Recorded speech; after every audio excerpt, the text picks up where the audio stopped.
No one wants to live in the richest country in the world anymore. Ireland, which was a very poor country in Europe just a few years ago, is now richer than the USA, the UK, Kuwait, and even Qatar.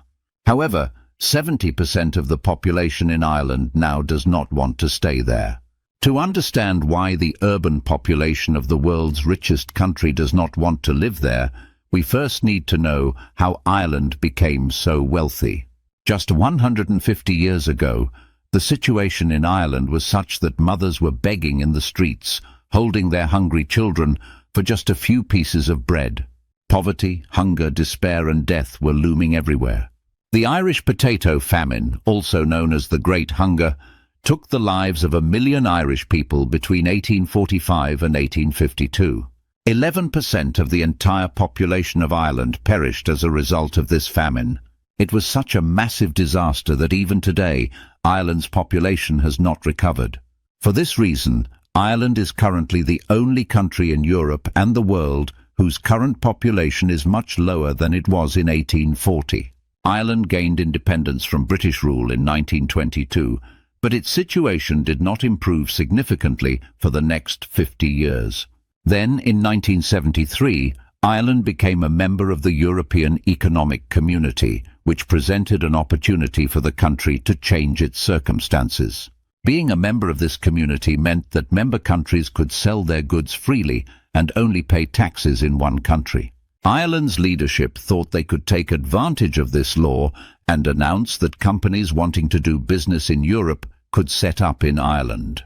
As a result, demand grew, economic activity increased, and Ireland's economy began to grow faster than even Singapore and South Korea, earning it the nickname Celtic Tiger.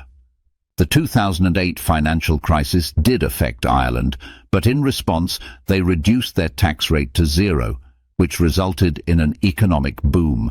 Highly qualified individuals began coming to Ireland for jobs, and it became Europe's Silicon Valley. However, what happened that 70% of young people aged 18 to 24 want to leave Ireland permanently? There are 3 main reasons. The first reason is that Ireland is not as wealthy in reality as its GDP suggests.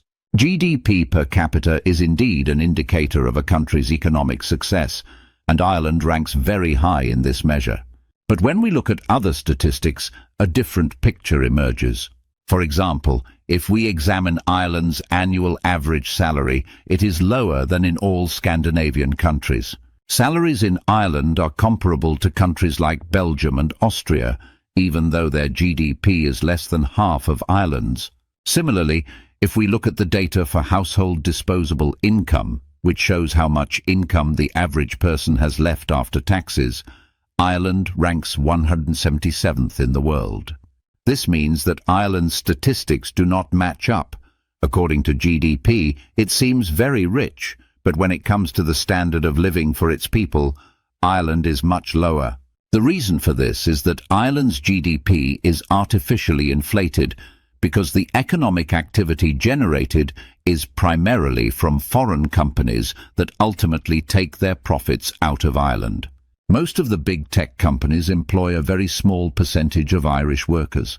Many Irish people work in agriculture, retail, or mining, and salaries in these fields are significantly lower than those in tech companies.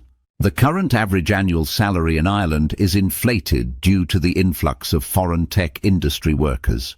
If we only consider the average annual salaries of Irish people, that figure would be even lower. The disparity between statistics and ground reality is significant, and many countries face this issue. For example, India is the 5th largest economy in the world according to GDP, but it ranks 140th in GDP per capita, indicating that while the Indian economy is growing rapidly, people's income and standard of living are not keeping pace. While the Irish government projects the image of being the richest country in the world, the actual income and standard of living for Irish citizens are lower than in many European countries. This is why young Irish people want to move to other countries. The second major issue in Ireland is housing. Like Canada and Australia, Ireland is also undergoing a severe housing crisis. The housing policies in Ireland are poor, making it unprofitable for real estate developers to construct new properties. Consequently, the supply of homes is far less than demand, driving prices sky high. The situation is so dire that in Dublin, long lines form just to view a rental property. Additionally, Ireland's healthcare system is overcrowded because many Irish doctors leave for better salaries in other European countries. This leaves the remaining doctors overwhelmed, resulting in patients having to wait months on waiting lists.